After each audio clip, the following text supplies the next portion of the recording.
Пред се добар ден и благодарам што одвоивте време за да го направиме ова предновогодишно интервју. Би сакал да почнам со она што беше во центарот на вниманието изминатава година, тоа е организацијата што имавме на Европските младински олимписки фестивал, кој собра доста спортисти, но во исто време имаше и поделено мислење колку е организиран, како е организиран, дали има пропусти, дали нема пропусти. Според вас можете вие да ни кажете колку сте задоволни од организацијата, дали беше перфектна или пак имаше некои пропусти? Благодарам на прашањето, токму тоа. Младинскиот олимписки фестивал беше најголемиот настан што воопшто се случил во Македонија, секако и најголем настан кој што го организирал Македонскиот олимписки комитет. Ќе ги искористам зборовите на претседателот на Европскиот олимписки комитет господин Спирос Капралос, кој што недвојбено настанот го остани како исклучително добро организиран. Се разбира дека секогаш може подобро, се случуваше во временски период кога Скопје беше навистина зафатено од временска непогода, бидејќи беше една недела повеќе од 45 степени, беше црвена зона и беше навистина претопло, меѓутоа и покрај сите тие предизвици, покрај тоа што апсолутен рекорд е постигнат по број на спортисти и ангажирани лица, значи повеќе од 5000, Македонија, Скопје и градот Куманово, бидејќи тој беше исто партнер град, се представија во најдобро светло. Сите кои што беа тука понесоа многу добри спомени, се освоија многу светски, европски, лични рекорди, национални рекорди. Сума сумарум, сум многу задоволен од организацијата, бидејќи за нас беше прва од таков тип мултиспортски ивент да организирате и покрај цело акумулирано знаење претходно од многубројни кошаркарски првенства е нешто сосема различно, нешто со многу повеќе барања, нешто кое што навистина изискува висок степен организација, бидејќи самите олимписки игри поставуваат највисоко ниво на барања кои што мора да ги испорачате и на крајот на денот кога сето тоа заврши, верувам дека пред се сите луѓе во Македонија беа презадоволни, бидејќи и Скопје стана олимписки град. Кога ќе појдете во Лозана, ќе успеете да видите таму еден ден во Олимпискиот музеј дека Скопје е вметнат помеѓу редот на олимписки градови, дека повеќе од 200 наши деца стана олимпијци, дека повеќе од 200 наши семејства стана олимписки семејства. Тоа е едно такво богатство кое што и години натаму ќе носи бенефит на македонскиот спорт. За време на настанот се испука и многу остри стрели меѓу град Скопје, Олимпискиот комитет и Министерството за спорт. Кој колку е одговорен за организација за настанот, кој колку придонел, кој колку дал. Може ли вашето став да ни го кажете по ова прашање? Па знаете дека Македонија е малце исполитизирана средина до максимум. Ние го живееме тоа време и Македонскиот олимписки комитет како организатор се најде во средина помеѓу два огна. Значи од едната страна беше локалната власт, од другата страна беше централната власт, која што практички во предизборие секој мотивиран од сопствени мотиви се потрудија да профитираат политички. Најчесто тоа се случува на штета на спортот, меѓутоа се случи нивната политичка пропаганда и на штета на имиџот на државата. Така да, она што ќе го слушнете како негативен коментар е исклучиво од политичките кујни, никаде нема да го потврдите доколку го прашате спортското семејство, не само домашно, туку и меѓународно, туку и спортското семејство кое што директно учествуваше во испорака на самиот настан. Бидејќи неумесно е да коментираме политички ставови, ќе го оставам тоа за нив. Она што јас можам да кажам дека Македонскиот олимписки комитет на своји плеќи ја изнесе целата организација, која што во принцип е мега организација. Се раскостивме од работа, значи имавме сите луѓе кои што беа вклучени го дадоа својот максимум. И впрочем сите мои честитки одат токму према нив, бидејќи тимот кој што го изработи ова се луѓе кои што заслужуваат секакви честитки за тоа што го направи. Неполн месец следува зимската олимпијада. Тука мислам дека имаме еден учесник со норма остварена, како што веќе знаеме, Ставре Јада, нешто таква работа. Дали е на повидок обезбедување на уште некој? Дали може ќе добиеме нека валд карта и кои ќе бидат други наши представници на оваа олимпијада? Јас ќе ви кажам, не е само, зимските олимписки игри во принцип не се оди со класичната вајлд карта. За да учествувате на зимски олимписки игри мора да исполнувате квота, која што квота во принцип некогаш се преведува како Б норма, некогаш се преведува како исполнета норма, меѓутоа таа не е класична вајлд карта.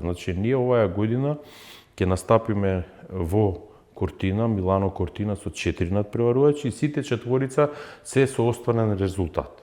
Во алпските дисциплини ги имаме Јана, која што е нашиот млад и најперспективен скијач, кој што со неполни 20 години веќе учествува на светски купови и првенства и мислам дека таа е богатството кое што го имаме како Македонија и очекувам дека во годините како што ќе доаѓаат, како таа ќе созрева, дека уште многу светски резултати ќе постигне. Зошто да не биде тоа и овој пат? Секако нејзината младост е нешто на кое што треба да бидеме свесни, не сакам да ја оптовариме со премногу очекувања, бидејќи сепак се работи за исклучително млад надпреварувач, меѓутоа сакам да обрнам внимание на нејзиниот квалитет и секој еден кој што го прати скијањето да знае дека ние имаме вистински талент. Мирко исто така е пласиран со доволен број на бодови, исто така се работи за млад скијач кој што е токму сега стапува во својата скијачка зрелост, тој е 21 година чинам и истото што важи за Јана важи и за Мирко и за него ќе биде ова прво големо надпреварување од ваков тип. Се надевам дека притисокот нема да биде преголем, психолошкиот бидејќи квалитетот што го поседува Мирко може да донесе до еден фантастичен резултат за македонски услови. Ако нас мора да бидеме свесни дека не ни се таргет, се уште сме далеку од освојување на медали и таков тип на постигнувања во зимските спортови, националните рекорди, личните рекорди и како ни се таргет и се надевам дека тука треба да го бараме резултатот. Ставре е веќе ветеран во Олимписките игри, тој е еден наш спортист кој што секогаш, никогаш не осцилирал во формата, бидејќи е постојан, посветен и е исто така привилегија што имаме еден таков надпреварувач кој што толку години успеа да ја одржи формата. Мораме да бидеме свесни дека не е едноставно да бидете долги години во ваков тип на спортови кои што бараат многу жртвување, а реално нема никаква комерција позади нив. Едноставно сите тие ние кои што сме во спортот и тие сите што го сакаме спортот, мора да бидеме свесни да им честитаме на сите тие спортисти. Од неодамна ни се приклучи Јана Цветановска, која што успеа на последниот надпревар да избори така наречената таа минимум квота и со тоа да се заокружи бројот на четворица спортисти кои што така ќе бидеме делегација која што не е така мала, има многу земји кои што се со помала делегација, не само од регионот, туку и општо, бидејќи сепак зимските спортови се една доста скапа привилегија на мал клуб на земја. Токму знаеме за Јана Анастасовска, мислам дека беше, што од мала има доста медали, дури на глечери има тренизи и така нека работи. Имавме во една прилика да направиме интервју со неа, ама тогаш беше многу мала. Се надевам дека пак ќе направиме сега пред Олимписките игри, така да со среќа таму. Се вратиме сега на што е малце попознато летните Олимписки игри. Од Токио до Париз малце како да возевме во рик, пред само освоивме еден медал. Ваму не успеавме да освоиме медал. Според вас каде лежи проблемот? Дека секој олимписки циклус имаме десетина стипендисти на МОК, но медалите изостануваат. Дали е толку тешко да се освои медал на Олимписки игри е исклучително комплексен и тежок пат.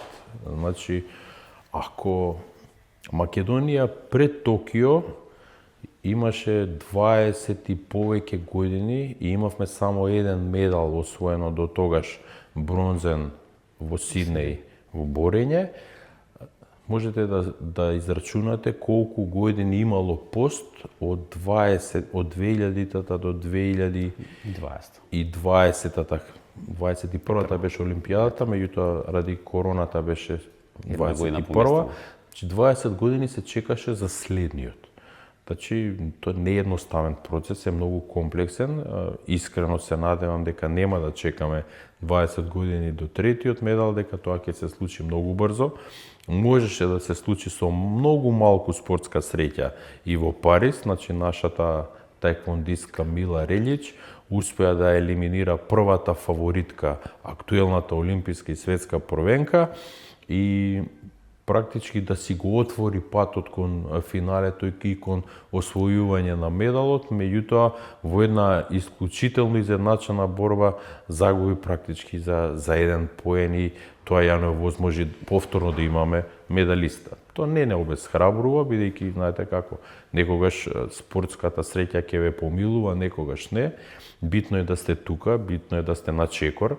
Ние имавме и борачи кои што исто така има шанса и беа релативно близко, бидејќи беа доста компетитивни на игрите. Се надевам дека оваа година што следува ќе имаме медитерански игри на кои што и како ќе успееме да селектираме новите сили за Лос Анџелес и во борење, и во таеквондо, и во останатите спортови.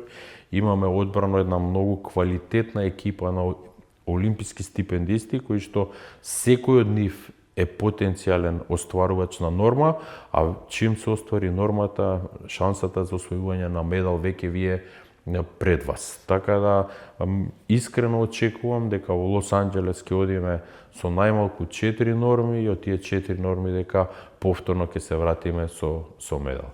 Токму Лос Анџелес е на следно прашање, значи имаме околу 9 стипендисти на МОК.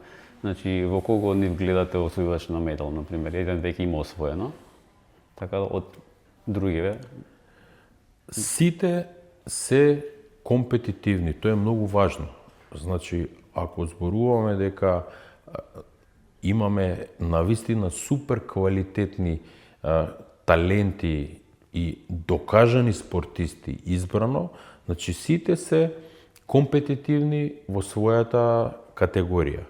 Нормално, за Лос Анџелес не можеме да зборуваме дека сите ќе бидат претенденти за врвен резултат, бидејќи имаме таму и спортови кои што во принцип се наоѓаат секоја година на програмата на Олимписките игри, а сме многу далеку, да кажем, имаме Никола Ѓуретановиќ, ни е еден од стипендистите во пливање, кој што е многу млад, е апсолутен шампион во Македонија, има апсолутно најголеми перформанси, меѓутоа доколку се обидеме да го ставиме него во светски рамки, е илузорно да очекуваме медал од него. Меѓутоа, ќе се вратам назад. Некогаш таргетите кои што ги поставувате пред вас е да го подигнете спортот за скалило погоре. Значи, ако ние успееме со нашиве стипендисти да у тој олимписки циклус ги покачиме сите национални рекорди значително, да ги доближиме до европски, ако успееме да освоиме некоја балканска титула, дај Боже и европска, ако успееме да избориме некое учество во некое финале и на некое светско првенство, значи целта е исполнета. Некогаш патот до медалот мора да биде трасиран со повеќе попатни станици. Вие не можете одеднашка од нигде никаде да освоите олимписки медал. Вие морате да го градите спортистот, морате многу да вложувате, морате многу да му помогнете да тој го извлече максимумот од себе и кога сите коцки ќе се сложат, шлагвортот да дојде токму на олимписките игри, кога тоа треба да се случи. За Лос Анџелес мислам дека во боречките спортови, конкретно во таеквондо и во борење ќе имаме супер компетитивни спортисти. Се надевам дека можеби таа листа која што имаме сега ќе ја надградиме, бидејќи системот сега ни дозволува да можеме и да направиме промена во олимписките стипендисти. Пред се мислам тука имам некој филинг дека браќата Рустемовски во бокс може да направат резултат и ништо нема да биде чудно да за некое време и тие се појават како олимписки стипендисти. И секако нема да им ја одземам шансата на никој друг кој што можеби во некој период ќе одскокне со резултатите и ќе се појави како нов адут кој што ние веднаш ќе го прифатиме и ќе инсистираме на него. Ќе инсистирам на нови спортови, ќе инсистирам со целиот тим кој што го работиме, значи 3 на 3 баскетот да полека си го добие своето место, бидејќи овој регион дава олимписки шампиони, дава олимписки резултати во еден спорт кој што од секогаш бил присутен. Го имаме генетски тука близок ние и ќе завршам со Дарио, значи ние го имаме Дарио кој што е навистина бисер македонски за кога е во прашање трчањето на маратонот. Ако некогаш само сме посакувале да имаме маратонец на Олимписките игри, сега го имаме него, кој што не е само учесник, него ги видовме дека на Скопскиот маратон позади себе ги остави сите оние кенијци кои што со години наназад беа неприкосновени. Значи Дарио со своите најдобри времиња кои што ги постигнува, веќе е компетитивен во европски рамки да оствари респектабилен резултат. Ние комплетно го вклучивме и научниот сегмент, значи целокупната лабораторија која што има Олимпискиот комитет интензивно почна да работи веќе од почеток во сите овие наши олимписки стипендисти, да ги следиме, да им додадеме една нишка на додадена вредност која што ни ја овозможува науката и јас искрено сум многу оптимиста дека Лос Анџелес, Македонија ќе ги има забележено своите најдобри резултати. Го спомнавте баскетот 3х3, веќе начув дека тука има проект кој се работи, значи може би нешто да ми кажете повеќе за тоа? Па јас лично, бидејќи таа мојата прва љубов е кошарката, од таму сум произлегол како спортист и спортски работник, мислам дека тоа е едно поле каде што ние имаме неискористени ресурси. И затоа интензивно Олимпискиот комитет успеа да набави комплетно професионална подлога за 3х3, не само подлога и кошеви и сето тоа што треба, обезбеди еден финансиски програм кој што ќе биде искористен за стимулирање на екипи кои што ќе настапуваат во 3х3 и низ тој долгорочен процес од 3 години, значи 3-годишен ќе биде проектот, сакам да полека од овдека изнедриме една екипа машка, па се надевам и една женска кои што ќе бидат компетитивни. Искрено верувам дека ова поднебје има такви таленти. Многу е потешко во денешно време во колективен спорт како што е кошарка да се пласирате на Олимписки игри.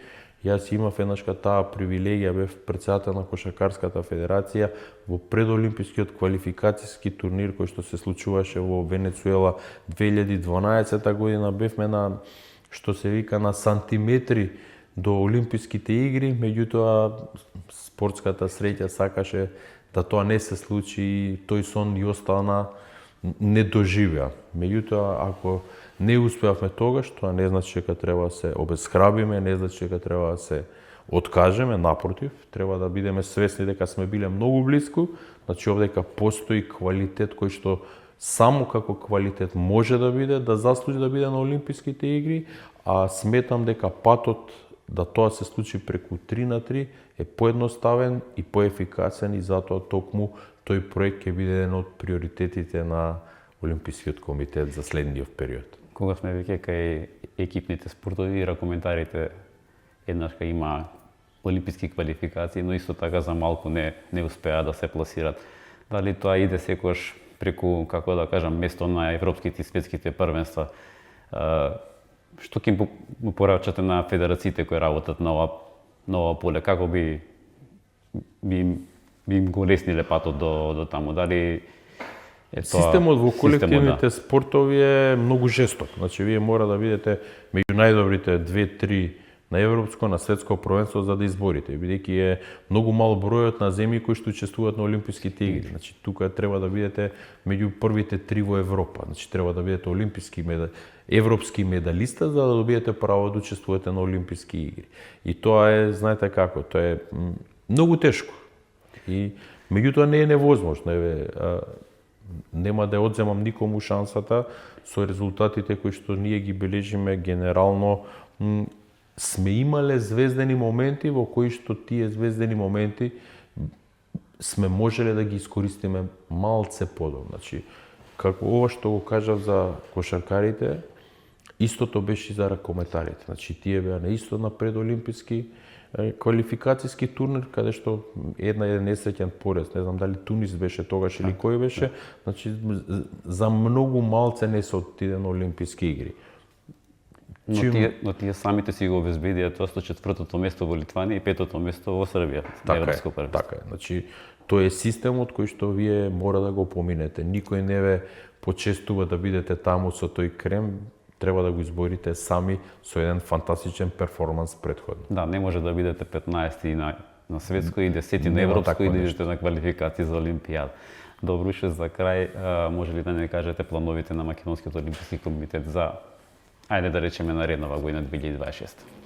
Па 26-та за нас е една година која што навистина сите сили ќе ги впрегнеме. Ако претходно имавме доста логистички проекти, па 24-та беше врзана за многу инфраструктурни проекти, па 25-та беше посветена целосно на младинските олимписки игри, 26-та ќе биде акцентот ставен токму на спортскиот перформанс, поготово ни се медитеранските игри во Таранто, кои што ќе се случат крај на август и почеток на септември. Очекувам дека Македонија ќе има една многу респектабилна селекција таму во повеќе спортови. Мислам дека повеќе од 12 спорта ќе пратиме секако селекции. Се трудиме да видиме уште од сега во блиска корелација со националните федерации да ги пратиме најдобрите спортисти што ги имаме, бидејќи медитеранските игри полека го враќаат својот сјај кој што го има некогаш. Медитеранските игри се 26 земји кои што се на 3 континента, кои што има свој шмек едно надпреварување. Некои од тие надпреварувања директно носат бодови и за пласманот на олимписките игри, така да тоа ќе ни биде главен таргет. Се надевам дека ќе освоиме добри резултати, медали, да бидам многу конкретен и прецизен.